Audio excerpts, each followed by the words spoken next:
اب یہ جو فرض ہوتا ہے اس کی بھی دو قسمیں ہیں، جیسے آپ دیکھ رہے ہیں، ایک ہوتا ہے فرض عین اور ایک ہوتا ہے فرض کفایہ۔ آپ نے فرض عین اور فرض کفایہ کی ٹرمینالوجی یقیناً سن رکھی ہوگی۔ فرض عین کیا ہوتا ہے اور فرض کفایہ کیا ہوتا ہے؟ نماز جو ہم 5 وقت کی ادا کرتے ہیں یا رمضان المبارک کے روزے رکھتے ہیں، جو ہر انسان کو خود رکھنے ہوتے ہیں۔ مثال کے طور پر نماز مجھ پہ فرض ہے، تو یہ نہیں ہو سکتا کہ آپ نے پڑھ لی تو میں کہوں کہ میرے بھائیوں نے پڑھ لی ہے تو مجھے اب اس کی ضرورت نہیں ہے، یہ نہیں ہو سکتا۔ جب تک میں خود نہیں پڑھوں گا تو نماز جو ہے وہ مجھ سے ساقط نہیں ہوگی۔ اس کو کہتے ہیں فرض عین۔ فرض عین کی تعریف ذرا سن لیں کہ فرض عین وہ ہے جس کا ادا کرنا ہر عاقل و بالغ مسلمان پر ضروری ہے، جس پر فرض ہے اس کے ادا کرنے سے ادا ہوگا، دوسرے کے ادا کرنے سے اس کے ذمے سے ساقط نہیں ہوگا۔ جیسے مثال میں نے آپ کو دی نماز کی، اب جب تک میں خود نماز نہیں پڑھوں گا تو میں اس فرض کو ادا نہیں کر سکتا۔ اس کو کہتے ہیں فرض عین، اور یہ ہر شخص پر علیحدہ علیحدہ جو ہے وہ اپنی طرف سے ادا کرنا ضروری ہے۔ اس کو کہتے ہیں فرض عین۔ اس کی جو دوسری قسم ہے اس کو کہتے ہیں فرض کفایہ۔ فرض کفایہ آپ نماز جنازہ کے حوالے سے اکثر سنتے رہتے ہوں گے کہ جب نماز جنازہ کی نیت کی جاتی ہے تو کہا جاتا ہے کہ 4 تکبیر نماز جنازہ فرض کفایہ۔ تو فرض کفایہ کیا ہوتا ہے؟ فرض کفایہ وہ ہے جس کا کرنا ہر ایک پہ ضروری تو ہے اور واجب ہے، لیکن بعض لوگوں کے ادا کرنے سے وہ سب کی طرف سے ادا ہو جاتا ہے۔ مثال کے طور پر اگر یہاں پہ کوئی جنازہ ہے تو اگر ہم میں سے کوئی ایک بھی ادا کر دے گا تو سب کی طرف سے ادا ہو جائے گا، لیکن اگر کسی نے بھی ادا نہیں کیا تو پھر اس کا جو وبال ہے ان تمام لوگوں کے اوپر ہوگا۔ اس کو کہتے ہیں فرض کفایہ۔ اب آتے ہیں ہم اپنے اس حدیث کے حوالے سے کہ حدیث پاک کے اندر ہمیں کہا گیا ہے کہ علم حاصل کرنا فرض ہے۔ اب اس سے مراد کون سا فرض ہے؟ اس سے مراد دونوں فرائض ہیں، علیحدہ علیحدہ اپنے اپنے جو ہے وہ خاص دائرے کے اندر، اس سے مراد دونوں فرائض جو ہے وہ یہاں پر لیے جائیں گے۔ سب سے پہلے کہ فرض عین علوم، یعنی جن کا سیکھنا ہر ایک پر جو ہے وہ ضروری ہے اور کسی کے لیے چوائس نہیں ہے۔ اس میں کوئی بھی یہ نہیں کہہ سکتا کہ کیونکہ مدارس کے بچوں نے یہ سیکھ لیا ہے تو لہٰذا میں اب جو ہے اس کی ضرورت نہیں ہے، یا جو ہے میرا بھائی کیونکہ وہ اس نے دین سیکھ لیا ہے تو اب مجھے اس کی ضرورت نہیں ہے، بلکہ نہیں، اس میں جو بھی مسلمان ہے، علی کل مسلم کا لفظ استعمال ہے کہ جو بھی مسلمان ہے تو جب تک وہ علم نہیں سیکھے گا وہ گنہگار ہوگا۔ اور اس کے اندر کون کون سے علوم ہے؟ یہ اس کو علماء کرام نے اگرچہ اس کی مختلف انداز میں اس کو کیٹاگرائز کیا گیا ہے، لیکن یہاں پر جو میں نے آپ کے سامنے رکھا اس کے اندر علماء کرام نے اس کو 3 حصوں میں تقسیم کیا ہے۔ پہلا عقائد کا علم، وہ عقائد جو اسلام کی بنیاد ہے۔ مثال کے طور پر آپ کو ایمان مفصل آتی ہوگی یقیناً۔ ایمان مفصل جانتے ہیں آپ؟ ایمان مفصل کیا ہوتی ہے قاری صاحب؟ آمنت باللہ ایک، پھر وملائکتہ 2، وکتبہ 3، ورسلہ 4، والیوم الاخر 5، والقدر خیرہ وشرہ 6، من اللہ تعالی، والبعث بعد الموت 7۔ یہ 7 چیزوں کا جو عقیدہ ہے یہ ہر مسلمان کو دلائل کے ساتھ جاننا یہ فرض ہے۔ اس میں کون سی چیز ہے؟ اللہ کی ذات کے بارے میں جو ہمارے عقائد ہیں، اللہ کی ذات کے حوالے سے جتنے بھی ہمارے عقائد ہیں۔ اور اس دور کا المیہ یہ ہے کہ فار ایگزامپل آپ کو ایک نان مسلم کہہ دیتا ہے کہ آپ جو ہے وہ اللہ کے بندے ہیں، تو ہمیں اللہ کی جو ہے وہ ڈیفینیشن سناؤ کہ تم جس خدا کو مانتے ہو اس خدا کی تعریف کرو۔ تو ہم میں سے شاید ہی کوئی ایسا ہو کہ جو مکمل طور پر اس طرح جو ہے وہ ڈیفائن کر سکے کہ ہمارا خدا کیا ہے، ہمارے خدا کی کیا طاقت ہے، ہمارا خدا کون سی ہستی ہے۔ اس کی وجہ کیا ہے کہ ہم دین کے حوالے سے جو ہمارے بیسکس عقائد ہیں ہم ان سے بھی فیملیئر نہیں ہوتے۔ اس لیے یہ جو میں نے ایمان مفصل آپ کے سامنے رکھی، اس کے بارے میں سارے عقائد، پہلے نمبر پر اللہ کی ذات کے حوالے سے عقیدہ، پھر آمنت باللہ و ملائکتہ، ملائکہ یعنی فرشتوں کے حوالے سے عقائد، اس کے بعد کیا ہے وکتبہ، آسمانی کتابوں کے حوالے سے عقائد، ورسلہ، تمام رسولوں کے حوالے سے عقائد، والیوم الآخر، آخرت کے حوالے سے عقائد۔ اب آخرت میں ساری چیزیں آ جائیں گی، آخرت میں جنت بھی آئے گی، دوزخ بھی آئے گی، اور اس کے علاوہ جو ہے وہ جو حشر کا میدان قائم ہوگا، جو اس میں جو بھی حدیث پاک کے اندر جو جو چیزیں آئی ہیں اور جو ہمارے عقائد میں شامل ہیں آخرت کے حوالے سے، وہ ساری چیزیں آئیں گی، ٹھیک ہے۔ اس کے بعد جو ہے وہ تقدیر کے حوالے سے علم، یعنی تقدیر کے حوالے سے جو اسلام نے ہمیں عقیدہ دیا ہے وہ کیسا ہے، تقدیر کے خیر اور شر ہونے کے حوالے سے، اور اسی طرح البعث بعد الموت، موت کے بعد اٹھنے کے حوالے سے۔ اور یہ ایسا عقیدہ ہے کہ قرآن پاک کے اندر بہت زیادہ جو ہے وہ تاکید کے ساتھ اس عقیدے پر زور دیا گیا ہے۔ آج کی جو ہے وہ اس حوالے سے ہم یہ آخری بات کرتے ہیں، اور اس کے بعد جو ہے کیونکہ یہ ہمارا جو پہلا آج کا لیکچر ہے وہ اس کو یہ اینڈ ہو جائے گا۔ تو سب سے پہلی چیز ہم نے ابھی فرض علوم کے حوالے سے جو ہے وہ جانا کہ فرض علوم کی دو قسمیں ہوتی ہیں، ایک ہوتا ہے فرض عین جو ہم میں سے جو ہے وہ ہر ایک نے جاننا ضروری ہوتا ہے، اور دوسرا ہوتا ہے فرض کفایہ۔ فرض کفایہ کی ہم نے کیا تعریف کی ابھی کہ جی ہاں بالکل، اگر کوئی ایک ہے ضروری، وہ بھی یہ نہیں کہ ضروری نہیں ہے، فرض ہے، لیکن اگر کسی ایک نے بھی ادا کر دیا تو باقیوں کی طرف سے بھی ادا ہو جائے گا۔ اب میں آپ کو بتاتا ہوں کہ آپ کو صرف دینی علوم کے حوالے سے بتاتے ہیں۔ اب علوم کتنے ہیں دینی حوالے سے؟ قرآن، تفسیر قرآن، علوم قرآن، حدیث، اصول حدیث، اس کے اندر آپ پھر جائیں علم المنطق ہے، علم البلاغت ہے، پھر اس کے اندر آپ مزید جائیں یہ علم اسماء الرجال ہے۔ ایسے ایسے علوم ہیں کہ میں آپ کو ایک ایگزامپل دیتا ہوں کہ اعلیٰ حضرت نے قرآن کی تفسیر کرنے کے لیے صرف 15 علوم کا کم از کم جاننا جو ہے وہ شرط قرار دیا ہے۔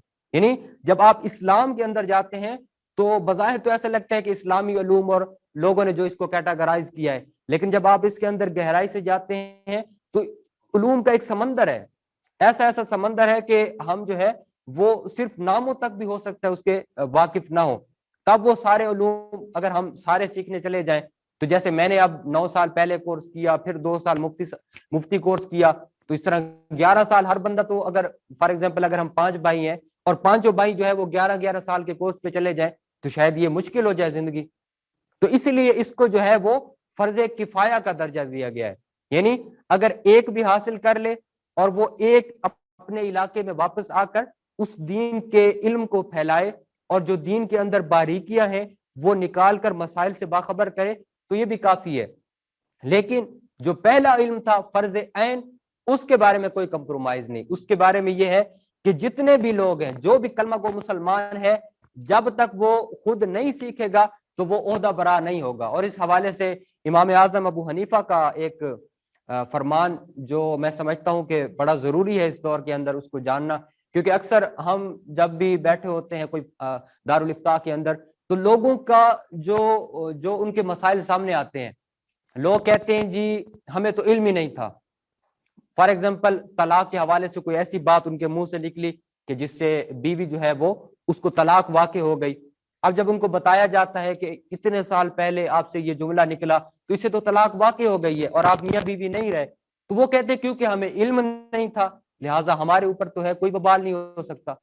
تو یاد رکھیں امام اعظم ابو حنیفہ رضی اللہ تعالی عنہ کہ جن کے اس وقت محتاط اندازے کے مطابق دنیا کے اندر جتنے بھی مسلمان ہیں ان میں سے 90% جو ہے وہ حنفی ہیں، 90% ایک محتاط اندازے کے مطابق دنیا کے اندر ٹوٹل مسلمانوں میں سے ان کا یہ قول، ان کے سامنے یہی سوال کیا گیا کہ ابھی ہمیں کیونکہ علم نہیں ہوتا بعض مسائل کا تو کیا ہمارے اوپر جو ہے وہ مسائل معاف ہوں گے، ہماری گرفت نہیں ہوگی؟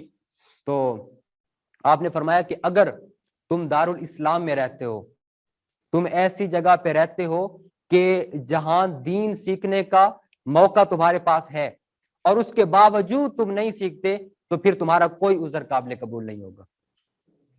اور یاد رکھیں یہ فرض عین علوم جس حوالے سے بھی ہم نے ڈسکس کیا، تو یہ اب اس کی جو اگر ہم سمپل اس کی حد بندی کریں تو اس کے اندر دوسری چیز جو آتی ہے احکام شرعیہ عملیہ کا علم، یہ جو ہے بڑا ایک وسیع باب ہے۔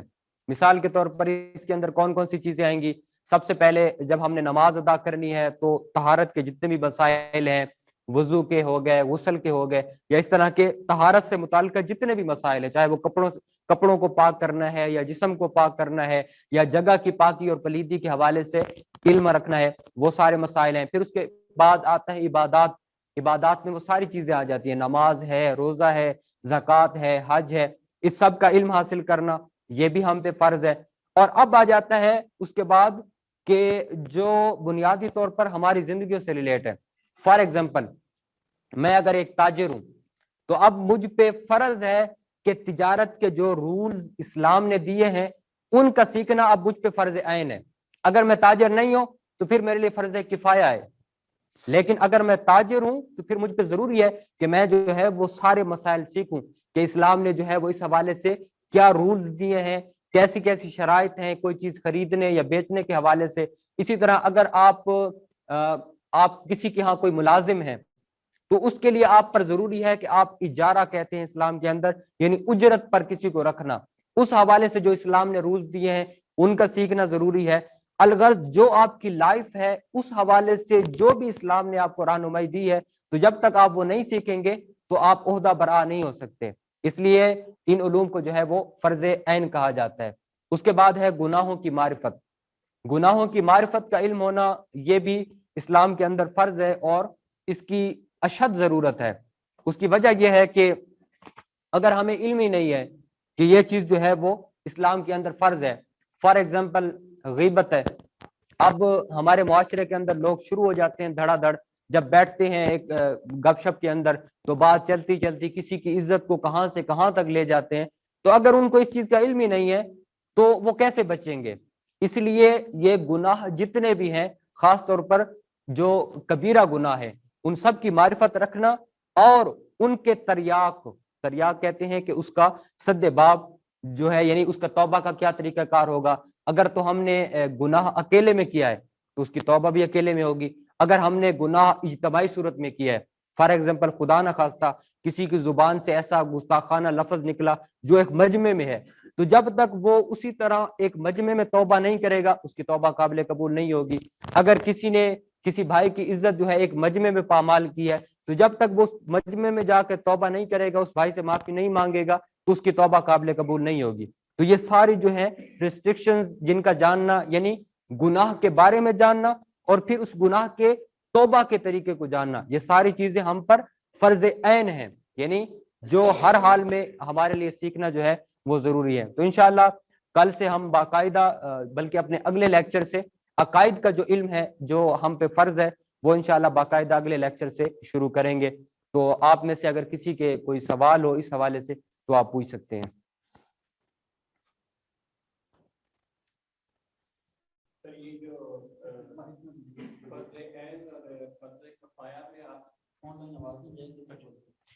سر یہ جو فرض عین میں اور فرض کفایہ میں مزید جو اس کی جو ڈیٹیل ہے اس کو مزید کل ہم ڈسکس کریں گے یا یہ یہیں تک؟ اگلے لیکچر میں اگر تو کوئی کمی باقی رہ گئی آپ سمجھتے ہیں تو اس کو کر لیں گے۔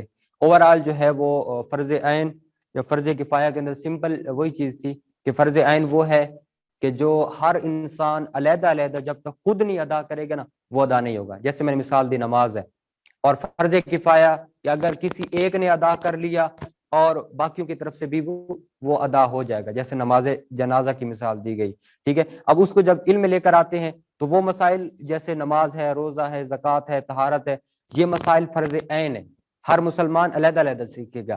لیکن وہ مسائل کے جو دین کے اندر بہت زیادہ گہرائی والے ہیں، اصول حدیث ہے، اصول تفسیر ہے، علوم القرآن ہے، پھر اس طرح تفسیر کا، تاریخ کا، سیرت کا علم ہے، اسماء الرجال کا علم ہے، یعنی جو ایک اپنی جہت کے اعتبار سے ایک پورا سمندر ہے، تو وہ جو ہے وہ فرض کفایہ، یعنی وہ اس کے بارے میں قرآن پاک کی آیت بھی ہے کہ فلولا نفر من کل فرقۃ منہم طائفہ، کہ آپ کے پورے اس علاقے میں سے ایک فرقے میں سے ایک طائفہ، ایک گروہ نکلے، لیتفقہوا فی الدین، پھر وہ دین میں تفقہ حاصل کرے، وَلِيُنذِرُوا قَوْمَهُمْ إِذَا رَجَعُوا إِلَيْهِمْ، اور پھر جب وہ دین سیکھ کر آ جائے تو واپس آ کر اپنی قوم کو اس دین کے بارے میں بتائیں اور اس حوالے سے ڈرائیں، ٹھیک ہے۔ تو یہ فرض علوم اور فرض عین اور فرض کفایہ کے حوالے سے یہ اس کے اندر فرق ہے۔ جی